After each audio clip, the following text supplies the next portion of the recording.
አዲስ አድርገኝ ዛሬ ማሮጌ ነኝ ካልና ተግባሬ ስማማው ያለኝ አፄ ፋሪሱን እየተዋረሰ ያለው በአብነት ትምህርት ቤት ውስጥስ እንደገናም ደግሞ ስር ማሽቀጠል በጣሹስ እንዴት ይታያል? ይሄንንስ እንዴት ታዩታላችሁ? ሊቃውንት በየትኛው ነገር ሊቃውንት እንደሆናችሁ እስቲ ግለጹልን ባካችሁ። እኔ አልፈራም። ለወንጌል ሃይማኖት ነው ያወጣሁት። ለምንም ነገር አልፈራም። ብትልኩትም ይዘዋለሁ፣ እሸኘዋለሁ። አያያዙን ተምሬያለሁ፣ አሸኛኝቱም ተምሬያለሁ። እወድቃለሁ፣ ከዛ እነሳለሁ። በስግደት እወድቃለሁ፣ በክብር እነሳለሁ። በርህን ዝጋ፣ ወደ እልፍኝ ግባ፣ በድብቅ የጠየቅከው አምላክ በግልጽ ይሰጣል የሚለው። እንታመማለን፣ እንድናለን፣ እንፈወሳለን። ደግሞ እንደኛ እድለኛለን እንዴ እናንተ? ከና ኃጢአታችን የወደደን አምላክ በጣም የሚገርም ነው። ስለዚህ ሊቃውንት ተብለው ቀርበዋል። ያዩት ምንድነው? ቪዲዮ ብቻ ነው ያዩት፣ ምስል ብቻ፣ ድምጽ አላዩም። አይታችኋል? ድምጽ አላዩም። ያው ይሁት ድምጽ አላዩም። ተመልከቱ። አጋንንት ሲወድቅ መዝሙርን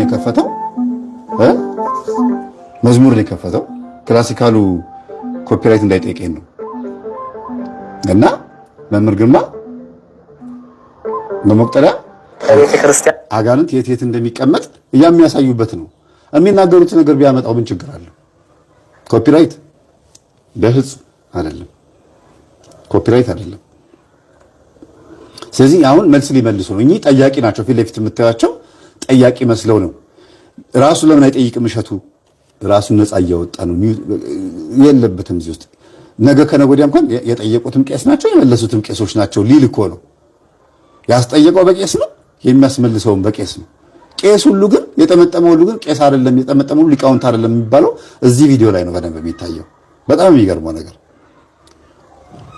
ዝግጁ ናቸው? አሁን እንጀምር። 1140 ሰው ይታየኛል። 876 ሰው ነው ላይክ ያደረገው። ስለዚህ ቢያንስ ወደ 300 ምናምን ሰው ላይክ አላደረገም ማለት ነው። በጣም የታዘብኳችሁ። ተሰስታላችሁ እንዴ ደግሞ ለማንኳኳት?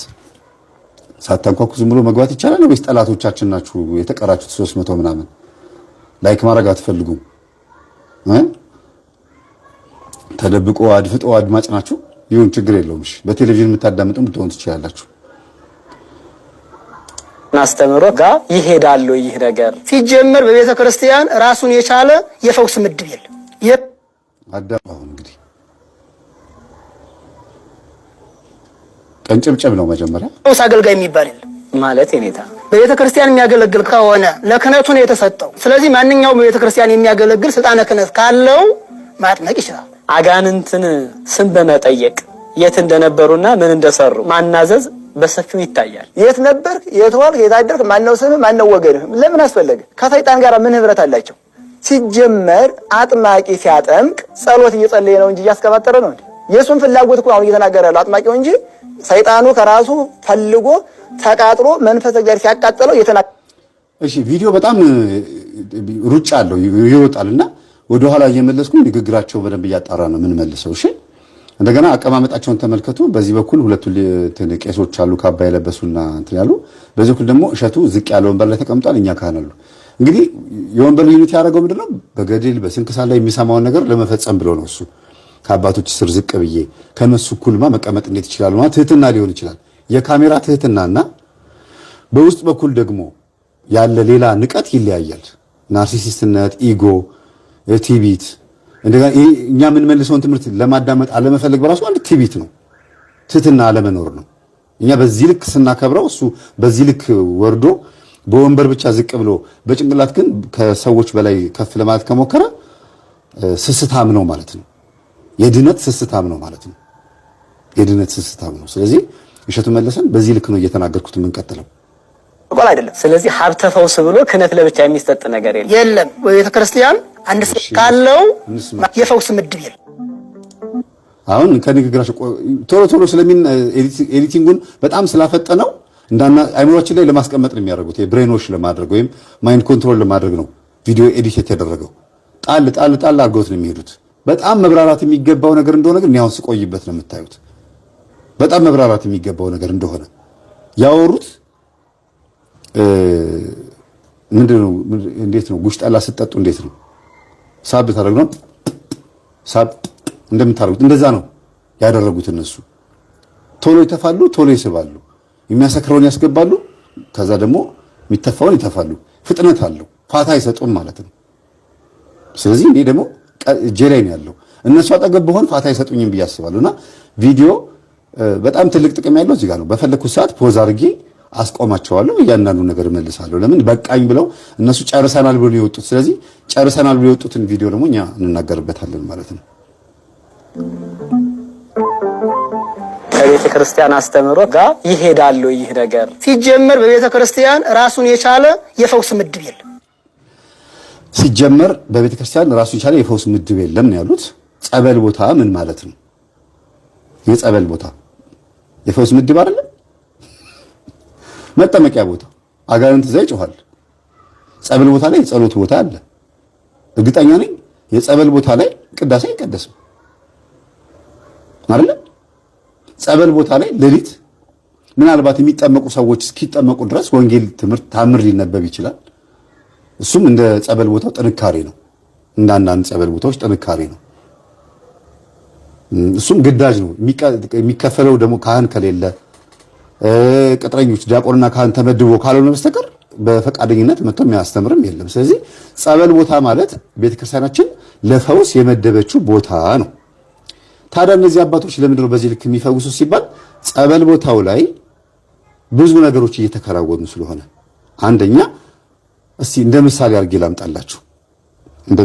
ላምጣላችሁ አሁን በየካ ቅዱስ ሚካኤል ቤተክርስቲያን የጸበል ቦታ ላይ ካጠገቡ ሆስፒታል እየተገነባ ነው በኔ እንደኔ ያሳፍራል ብዬ ነው የማስበው ለምን ብትሉ ቤተክርስቲያን የፈውስ መድረክ ናት ራሷ ቤተክርስቲያን ቅዳሴውም ራሷ ቤተክርስቲያን ግንቧ ሁሉ ነገሯ ፈውስ ነች አይደል እንዴ ሁለተኛ ነገር ደግሞ የነጮችን መርፌና ኪኒን ለማስዋጥና መርፌ ለመውጋት ወይም የነሱን አሰስገሰስ ወደ ስጋችን ለማስገባት በዚህ ልክ ትልቅ ህንጻ ገንብቶ ገንዘብ አምጡ ማለት በጣም ውርደት ነው እንዴት ብትሉ ጸበል ቦታው ተበድሏል የሚጠመቁ ሰዎች በቂ የሆነ የፈውስ አገልግሎት እያገኙ አይደለም አንደኛ የሚያጠምቁት አባቶች ችግር አለባቸው የካ ሚካኤል ብቻ አይደለም እንደ ምሳሌ ነው ያመጣሁት የካ ሚካኤል ሁሉም ጸበል ቦታ ላይ ችግር አለ ጸበል ቦታ በስርዓቱ አልተያዘም ህዝብ ቁጭ ብሎ እንዴት መፈወስ እንዳለበት ሱባኤ እንዴት መግባት እንዳለበት እንዴት መስተዳደር የጸበል ቦታ በጣም ትልቅ ጉድለት አለበት ግን ዝም ብሎ ገንዘብ መሰብሰብ ብቻ የጸበል የሚጠጣ ውሃ የሚጠጣበትን ይሄ ጸበሉ የተቀደሰ ውሃ የሚጠጣበትን ብቻ ኩባያ ማዘጋጀት በስርዓቱ ኩባያውን የሚያጠብ የለ በሰዓቱ እዛ ቦታ የሚያስተናብር የለ እንደው ዝም ብሎ ከድሮ ጀምሮ የመጣ ልማድ ነው ያለው እሱም ሳያከብሩት ሰው መጥቶ ጸበል ቦታ ለምን ይጮሃል አጋንንት እንዴት ማላቀቅ አለበት መስገጃ ቦታ ሱባኤ መያዣ ቦታ አጋንንትን ለማላቀቅ ግዴታ ጸበል ብቻ አይደለም የሚያስፈልገው ጸሎትም እንደገና ሱባኤም ምክንያቱም ማቴዎስ ወንጌል ላይ ማርቆስ ወንጌል 9:26 ላይ ይህ ወገን ያለ ጾም ጸሎት በስተቀር በሌላ አይወጣም ስላለ እዛ ቦታ ሱባኤ መያዝ የሚችሉበትን እንደማዘጋጀት በጸበል ቦታ ላይ አንዳንድ ያው የካሚካኤል መናፈሻ ላይ ተሰራው አትክልት ተተከለ ዝም ብሎ ግሪን ኤሪያ ምናምን አረጉት ስንት ጸበልተኛ ሱባኤ የሚይዝበትን መሬት ከፋፍለው 1 ሜትር በ2 ሜትር 1 ሜትር በ2 ሜትር ልክ እንደንጠጦ ማርያም አካባቢ እንደተሰራው ህንጻ ማለት ነው ሱባኤ መያዣ ያ ባለሀብቶች ሱባኤ መያዣ ተሰራ አይደል ባለሀብት ብቻ መጥቶ ሱባኤ የሚይዝበት ህንጻ ተሰርቷል እኮ እንጠጦ ማርያም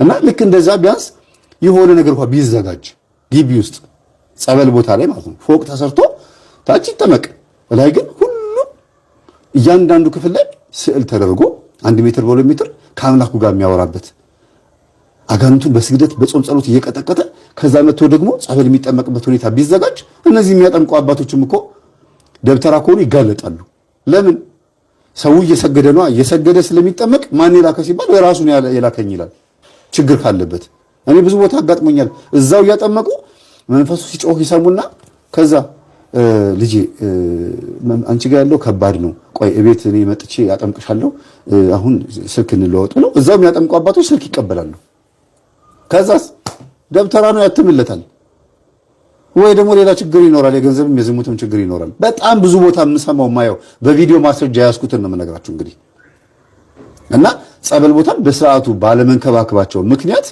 አሁን የሚድኑ የሚጠመቁ ሰዎች በእግዚአብሔር ኃይል በጸበሉ እንደማዳን ኑ መርፌ እንውጋችሁ ሊጠመቅ የመጣውን ሰው እዛ እንዲገባ ሊያደርጉ ልክ እንደ ምግባረ ሰናይ ማለት ነው። ምግባረ ሰናይ ሲግናል ጋር ያለው ካህናት እየመጡ ያጠናሉ።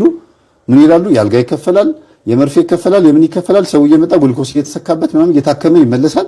እንደ ማንኛውም ሆስፒታል ነው። መጸለያ ቦታ ተዘጋጅቷል። ጸበል ቦታ ሲባል የትኛውም ቤተክርስቲያን ላይ ጸበል ቦታ አይከበርም። የትኛውም ቤተክርስቲያን ጸበል ቦታ ላይ ምንም አይነት ቦታ አይሰጠውም። ለፈውስ ራሱ ቦታ የላትም ቤተክርስቲያን። ይኸው አፋቸውም እንግዲህ ሞልተው እየተናገሩ የፈውስ ፕሮግራም እና የፈውስ ቀን የሚባል የለም አሉ። በየቀኑ ጠዋት ጠዋት ታዲያ ሊጠመቅ የሚሄደው ሰው ወዴት ነው? አንደኛ ይሄንን እንግዲህ ማሰብ እንዴ መምህር ግርማ የካ ቅዱስ ሚካኤል ቤተክርስቲያን ጸበል ቦታ ግቢ ውስጥ አልነበር እንደሚያጠምቁት? አባረራቸዋቸው። የፈውስ ቦታ ነበረ እኮ ሆ ብላቸው የሾላ ልጆችና ሰንበት ተማሪዎች አለ ያባረራቸዋቸው። ለምን አጋንንት ጮኸ? ለምንድን ነው የተጋለጠው እኛ ውስጥ ያለው ብለው እኮ ያባረሯቸው አይደል እንዴ? ጥርሳችሁ እንዲቦረቦር አድርጎ አፋችሁ እንዲሸት አድርጎ ሰው ፊት እንድትጠሉ ማድረግ ይችላል ነው ነገሩ። ቦርሻችሁም ጥርሳችሁን አጽድታችሁም አፋችሁን ተግሞጥሙጣችሁም ገላችሁን ግብታችሁን ታጥባችሁም እንኳን አሁኑ ስትሄዱ አሁኑ ትሸታላችሁ ልትባሉ ትችላላችሁ። ማን ሲሆን ነው? አጅሬው ሲሆን።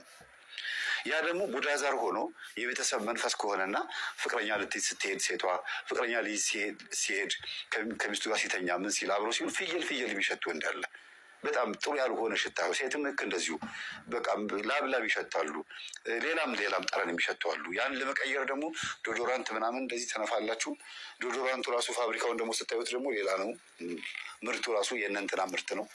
ብቻ መግማማት ብለዋል ማማዘናሽ። በሳይንሱም በምንም ዝም ብለን መፍትሄ እያለ የምናመጣው አጃክስን ብትቀባው ሎሚን ብታደርግበት ለጊዜው ነው እንጂ ሰይጣንን ግን በአጃክስና በሎሚ ያታባረረው። ዋናው ምንድን የሚያስፈልገው ያንን መንፈስ ማግኘት መያዝ ነው። ሌላ ሁለተኛው መተት ነው።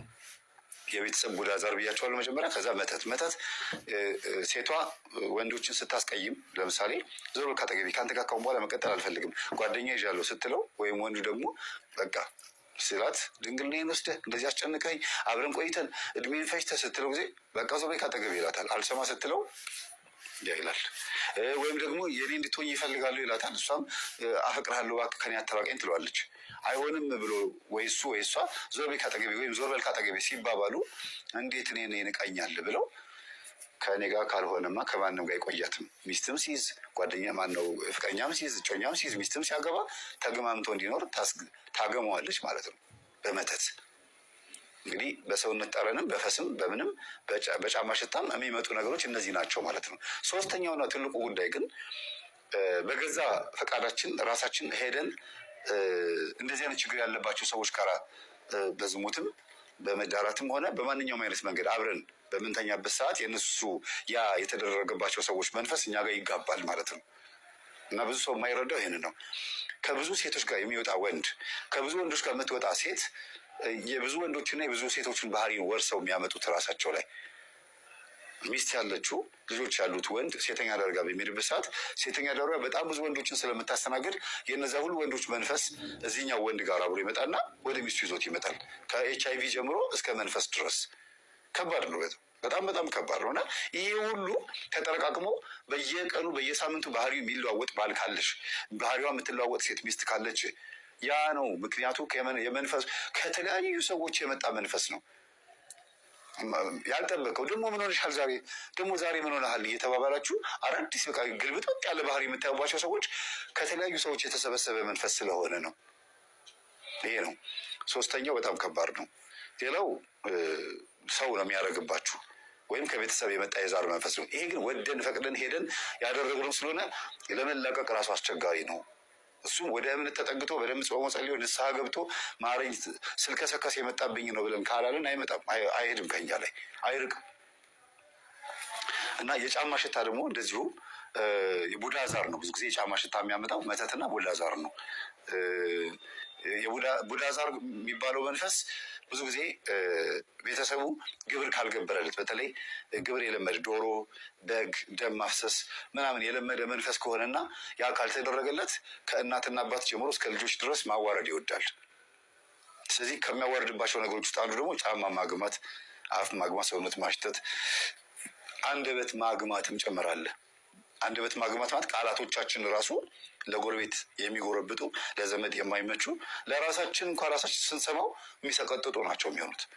የገዛ ባህሪያችን ጸባያችን ራሱ አይደለም ለሰው ለእኛ እንኳን አይስማማንም። ጭኖኝ ነው የተናገርኩት ምናምን እንላለን። ለራሳችን በቃ ይፈነክተናል ማለት ነው። ይሄ የአንደበት መግማት ይባላል። እንግዲህ በስንቱ ተግማምተን ነው የምንኖረው። አንቺም ገምተሽኝ አንተም ገምተኝ ተገማምተን ኖረናል የሚባለው በግጥሙ በጣም ረጅም ግጥም አለችኝ በዚህ ጉዳይ ላይ እና አንቺም ገምተሽኝ አንተም ገምተኝ ተገማምተን ኖረን ስንገማመት ስንግማማ ኖረን ይባላል እና ቃላቱ ሁለት ነው። ከዚህ ነገር እግዚአብሔር ያትርፈን፣ ከዚህ ነገር እግዚአብሔር ያድነን። በእውነት ከማናቀው ድግምት ከምናቀውም ጠላት እግዚአብሔር ይሰውረን። የእኛንም አንደበት ይጠብቅልን። አፋችንን ስላልጠበቅን የአፋችንን ፍሬ ነው የበላ ነው። እኚህና 7 ዓመት የበሉት የአፋቸውን ፍሬ ነው። የራሴን ፍሬ ነው የበላሁት ያሉት እኔው ራሴ በገዛ እጄ ጉጭ ባልኳት በአንደበቴ ያመጣሁት ነው። አፌ ፈሳ፣ ከዛ በኋላ ደግሞ ታችኛው ፈሳ ነው ያሉት መጨረሻ።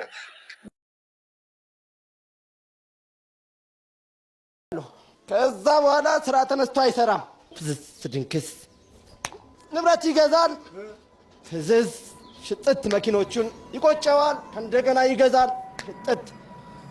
የት ሀገር? አሁንም እንደዚሁ አሜሪካን ነው። አሜሪካን ያ እና የት ገባሽበት ነው የምልሽ እኮ አንቺ ሴቷ ጋር ነን። እኔማ ከ20 ዓመት በፊት ከ20 ምናምን ዓመት በፊት ነው የገባሁት። ከ20 ዓመት በፊት እንዴት ገባሽ? ስርስሩን ባባሙጣ በኩል ዘር ማንዘሩ ነኛ ስርስሩን ሲዳ ውስጥ ሲተኛ ምን ይሁላ ህዝብ እኮ የለኝም ብለህ ነው እንደፈለኩኝ እኮ ነኝ እንደፈለኩኝ ነኝ። እና ታዲያ አንቺ እንዴት ገባሽ ነው የምልሽ? በሱ በኩል ነው ባባሙጣ በኩል ነው። ከምን ውስጥ መተሽ ነው የገባሽው? ከምን መተሽ ነው የገባሽው? እንደዚሁ ነው ተልኬ ነው ማፍዘዝ ትዳር እንዳይኖረው አደረኩት። ሚካኤል ሙስሊም ጋር አጋባው። አብሬው እኮ ተኛለሁ። አብሬው ተኛለሁ። እዚህ ላይ ተነስቶ ቅጥ ያደርገኛል። ከዛ ይጠልያል። የቱ ላይ ነው የምተኘው? እዚህ ላይ ሴት አጋንንት ነኝ። ሴት አጋንንት። በምንድን ነው የገባሽው? በዛሩ በኩል ነው የገባሁት። እሱ ነው ያስገባኝ። እንዴት ብሎ አስገባሽ? ምን ላይ ነበርሽ አንቺ? እዛን ጊዜ ምን ውስጥ ነበርሽ አንቺ? አባል አይደለን እንዴ? የምን የነሱ ነው አንድ አይደለን እንዴ? ወገቡ ላይ እንዳይንበረከክ ቅጥል ስራ ምንድነው? ለምንድን ነው እንዲህ የምታረጊው? እንደዚህ እንደ ብረት በቃ ስራችን አይደል እንዴ? ለምንድን ነው እንዲህ የምታረጊው? በቃ ስራዬ ነው። ግራ ማጋባት፣ ፍዝዝ ድንግስ፣ ገንዘቡን ለበላተኛ አይመልሱለትም። ቅዱስ ሚካኤል እኮ እንጠብቆታል እኮ ከሰው እጅ አይቶ አያውቅም። እሱ ግን ያው አድፍተሽ ነው ቁጭ ያልሽው። አልሽዋለሁ። ተመልከት፣ ይሄ የኔ ስራ ነው። የቱ? ይሄ የኔ ስራ ነው። ወደዛ ዙሪስ? ይሄ የኔ ስራ ነው። ምንድን ነው ይሄ? አጠባብሼ ነዋ። በዚህ ዘስ ያ አጠባብሼ እንደዚህ ያጠባበስኩኝ በዚህ ፍዝዝ። አንተ አምጭሳ ልጅ ነክ የትም አትሄድም። ህሊናውን ስር አዎ በሚታይ ቤተ ዛታ አሜሪካን ሊሄድ ሲል በሚታይ መልኩ የሚገቡት እነዚህ በኢንተርኔት ውስጥ የተለቀቁ መናፍስቶች እጅግ በጣም በአይንህ እና በልብህ ላይ ለማደር በጣም ቅርብ ናቸው። ከዛ በኋላ ያለውን አካሄድህንና በጸሎት የምትወስዳቸውን መንፈሳዊ ልምምዶችን ሙሉ በሙሉ ከውስጥህ ለማጥፋት በቂ ጊዜ አላቸው። ስለዚህ ቀጣዩ ህይወትን በሴት አጋንንት መንፈስ እንድትለከፍ መንፈሷ ታደርጋለች። ለምን? አይናቸው ከጥልቅ ከሲኦል የሚያይ ስለሆነ በቀላሉ ወደ ህይወት ውስጥ ለመግባት ይመቻቸዋል። ምኑ ላይ ነበር የምትተኙ? እዚህ እግሩ ላይ? እዚህ ላይ ተኛ ነበር። ታያቸው እሱ ያይሻል? አይኝም።